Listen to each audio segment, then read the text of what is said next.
Les ateliers K. Le tuto. Recyclez votre jean en un sac polochon unique.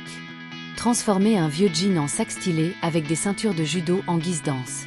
Ce projet de couture écologique et créatif offre une seconde vie à des matériaux chargés d'histoire. Créez un sac unique pour vos escapades, porteur d'histoire et de style. Pour réaliser votre sac polochon, vous aurez besoin des fournitures suivantes.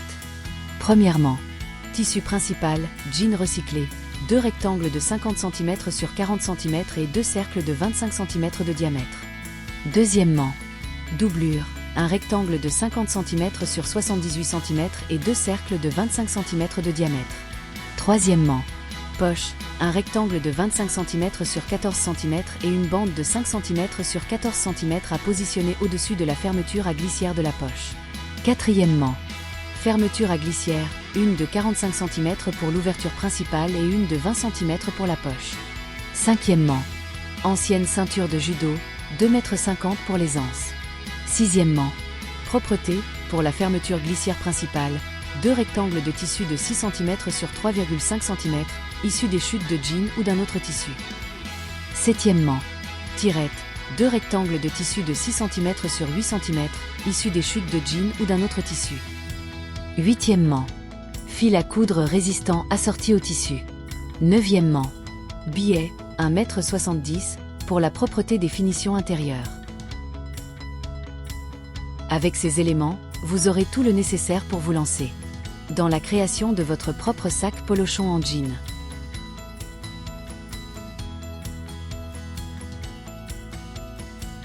Personnalisez votre sac dès le départ. Avant d'assembler les différentes parties de votre sac polochon en jean recyclé, c'est le moment idéal pour laisser libre cours à votre créativité en customisant la poche. Vous avez plusieurs options pour la rendre unique. Broderie.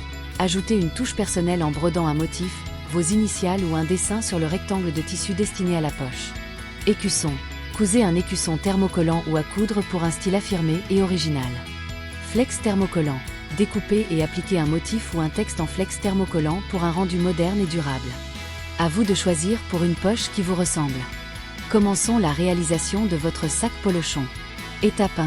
Préparation de la poche et de la fermeture. Prenez le rectangle de tissu en jean destiné à la poche et la fermeture à glissière de 20 cm. Pour faciliter la couture, vous pouvez fixer la poche avec des pinces de couture, des épingles ou même la bâtir. Cela permettra de maintenir la fermeture et le tissu en place pendant que vous cousez. Étape 2. Coudre la fermeture à glissière. Placez la fermeture à glissière endroit contre endroit sur le bord supérieur du rectangle de tissu de la poche. Alignez soigneusement les bords. Commencez par un point d'arrêt.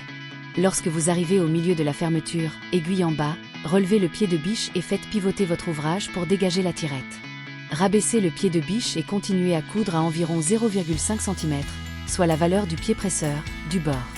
Terminez par un point d'arrêt. Cousez la fermeture à glissière au tissu, en utilisant un point droit et un pied de biche pour fermeture à glissière si vous en avez un. Cousez à environ 0,5 cm, soit la valeur du pied presseur, du bord. Étape 3. Coudre la bande de tissu sur la fermeture à glissière. Prenez la bande de tissu en jean de 5 cm sur 14 cm. Positionnez cette bande sur la fermeture que vous venez de coudre à la poche, en veillant à ce que le bord de la bande soit aligné avec le bord de la fermeture. Épinglez ou pincez pour maintenir en place.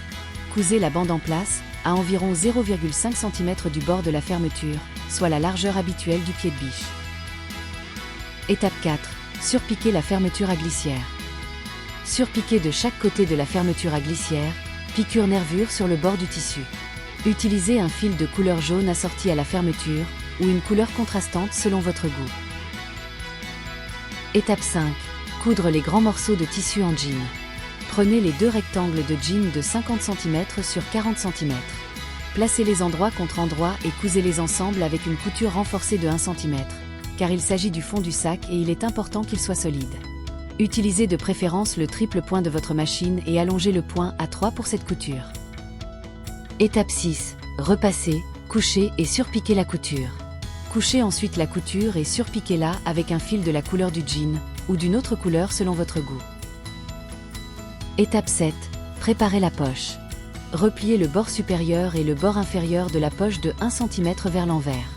Cette étape permet de préparer la poche pour la coudre et l'insérer entre les sangles, car la poche sera prise en sandwich entre les sangles et le sac tissu.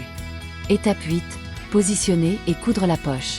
Positionnez la poche sur le tissu en jean, à 11 cm du haut et centré horizontalement au milieu du morceau de jean. Cousez les bords haut et bas avec une surpiqûre assortie à la fermeture éclair, ou avec un fil de la couleur de votre choix. Étape 9. Positionner et coudre la sangle du sac. Prenez votre sangle, ancienne ceinture de judo ou autre sangle. Divisez-la en deux pour trouver son milieu et faites un repère. Placez ce milieu de la sangle sur la couture du fond du sac, en la faisant passer à cheval sur les poches et le tissu en jean. Assurez-vous de bien vérifier que la sangle est à la même distance du bord du tissu sur toute sa longueur afin qu'elle soit bien droite. Épinglez tout le tour pour bien maintenir la sangle en place avant de la coudre.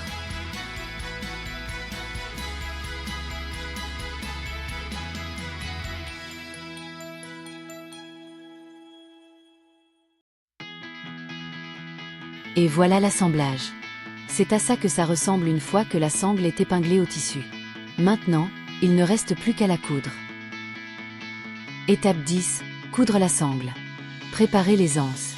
Au niveau du haut de la poche, sur la sangle, tracez une croix à la craie ou au stylo fiction. Assurez-vous de mesurer la même dimension sur l'autre côté de l'anse pour que les croix soient symétriques et forment un arrêt solide pour chaque anse. Cousez la sangle sur tout le tour du sac, en partant du fond et en remontant jusqu'à la poche. Au niveau de la poche, réalisez la couture en croix en forme de carré que vous avez tracé. En suivant ces traits, vous obtiendrez une croix bien faite et esthétique, ce qui renforcera durablement la sangle et évitera qu'elle ne se découse.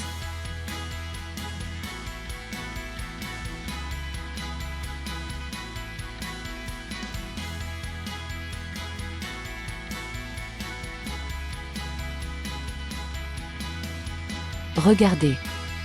Une fois cousu, c'est cette croix de renfort que vous obtiendrez pour les anses de votre sac. Ça les rendra bien solides. Étape 11. Renforcez la jonction de la sangle au fond du sac. Pour renforcer l'assemblage de la sangle en dessous du sac, nous allons utiliser un point de bourdon. Il s'agit d'un point zigzag très serré. Réglez la largeur du point de votre machine à coudre sur 6 et la longueur du point sur 0,5. Réalisez ce point de bourdon sur la jonction de la sangle et faites de même de l'autre côté pour que ce soit uniforme. Cela permettra de renforcer la jonction et d'assurer une solidité optimale au fond de votre sac. Étape 12. Coudre les propretés sur la fermeture à glissière principale. Prenez les morceaux de tissu prévus pour les propretés, carrés de 6 cm sur 3,5 cm, comme mentionné dans les fournitures. Positionnez une propreté endroit contre endroit sur chaque extrémité de la fermeture à glissière principale. Cousez chaque propreté à la fermeture à glissière avec une valeur de couture de 1 cm.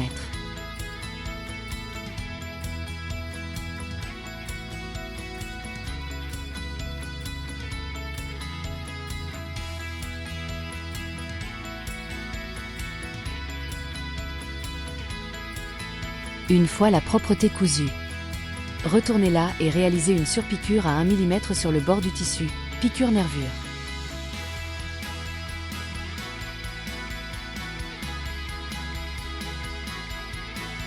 Sur la vidéo, la fermeture à glissière est plus grande que 45 cm. Si c'est le cas pour vous, vous devrez la couper pour l'adapter à la taille du sac. Étape 13. Préparez la fermeture à glissière à la dimension du sac et à la coudre sur le tissu. Prenez la fermeture à glissière principale et coupez-la à la dimension exacte du sac.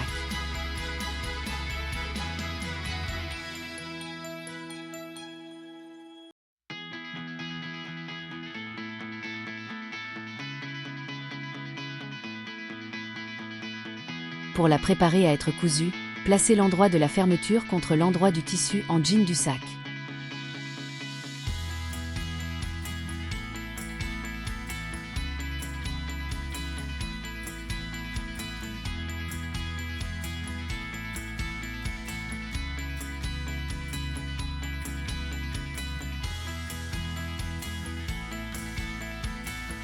Pour cette étape, utilisez le pied presseur spécial fermeture éclair de votre machine à coudre.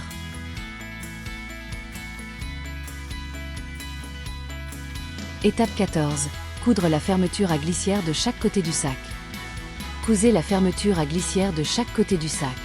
en plaçant l'endroit de la fermeture contre l'endroit du tissu du sac.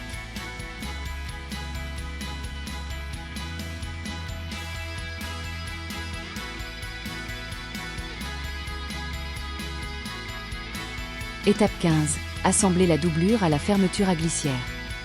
Prenez le grand rectangle de doublure et positionnez-le en droit de la doublure contre l'envers de la fermeture, le côté non visible une fois le sac terminé. Assurez-vous que les bords de la doublure s'alignent parfaitement avec ceux de la fermeture. Cousez la doublure à la fermeture, en suivant la couture précédente pour un résultat propre. Cette étape permet de doubler l'intérieur de votre sac, cachant ainsi toutes les coutures apparentes.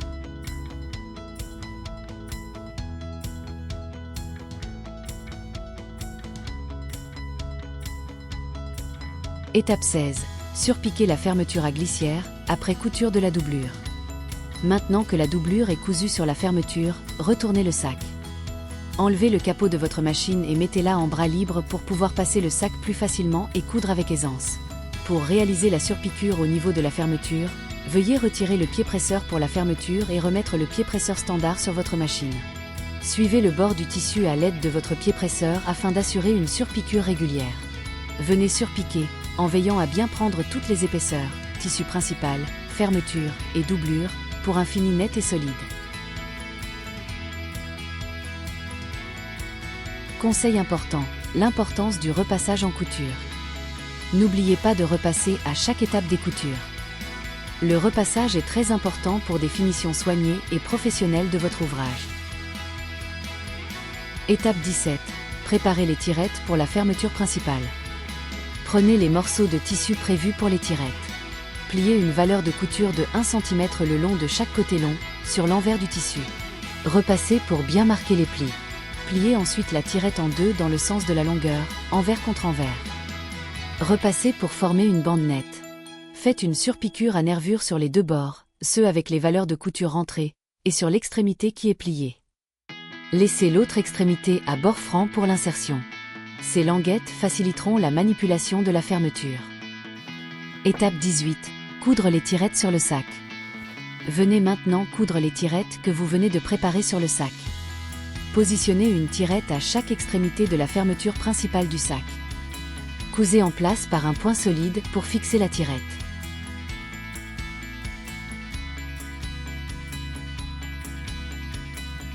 Étape 19. Préparez les repères. Dans un premier temps, nous allons préparer les repères. Sur les cercles, prenez les cercles en tissu jean et les cercles en doublure. Placez-les envers contre envers.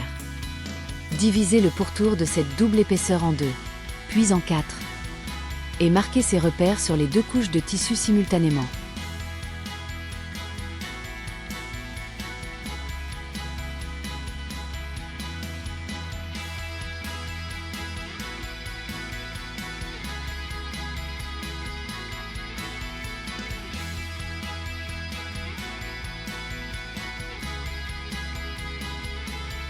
Sur le corps du sac, mesurez et placez des repères sur le pourtour de chaque ouverture latérale où les cercles seront attachés.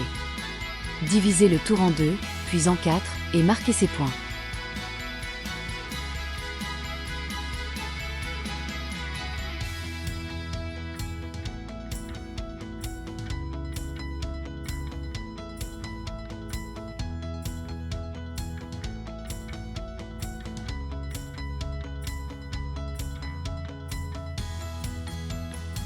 Maintenant, faites correspondre les repères des cercles avec ceux du sac.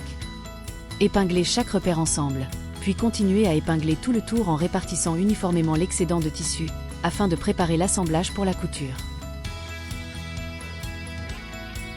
Étape 20. Coudre les cercles.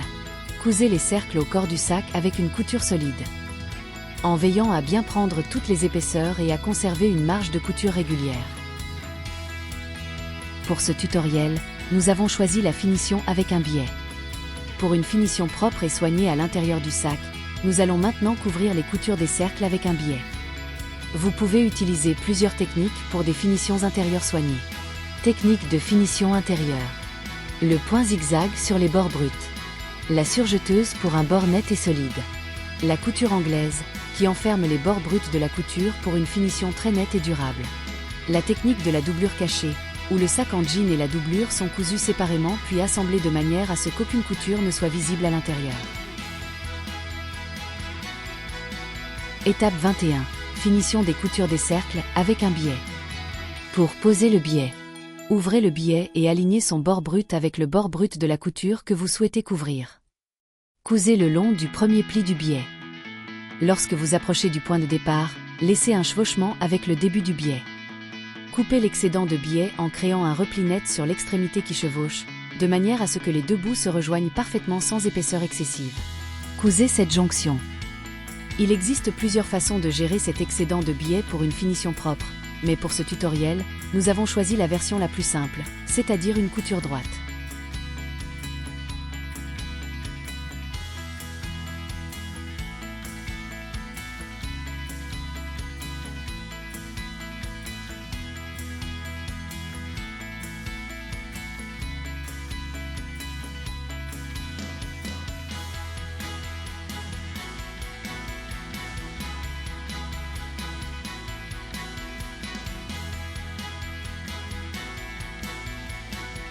Une fois la jonction cousue, coupez l'excédent de tissu du biais à 1 cm, ouvrez bien la couture et repassez-la.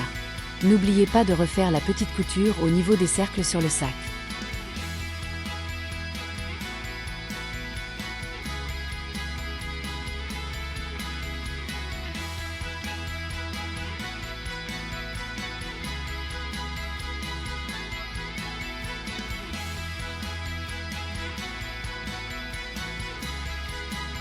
Étape 21. Suite de la pose du biais. Repliez le biais sur la couture, puis repliez-le une seconde fois de manière à ce qu'il enrobe complètement le bord brut de la couture. Surpiquez le biais sur l'endroit, près du bord replié, pour le fixer. Étape 22. Finalisation du sac. Maintenant que vous avez réalisé de belles finitions et que le biais est parfaitement cousu, il est temps de découvrir votre chef-d'œuvre. Retournez délicatement le sac sur l'endroit. Admirez le résultat.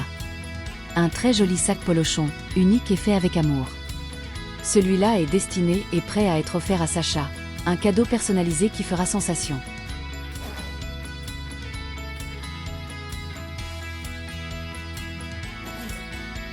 Je vais vous raconter l'histoire de ce sac qui me tient à cœur. Je vous remercie sincèrement d'avoir suivi ce tutoriel. C'est mon tout premier tutoriel, la première fois que je réalise un tel guide. J'ai choisi de vous présenter ce sac polochon car il a une histoire particulière pour moi. C'est la toute première création que j'ai apprise à l'école, au collège, en classe de 3e.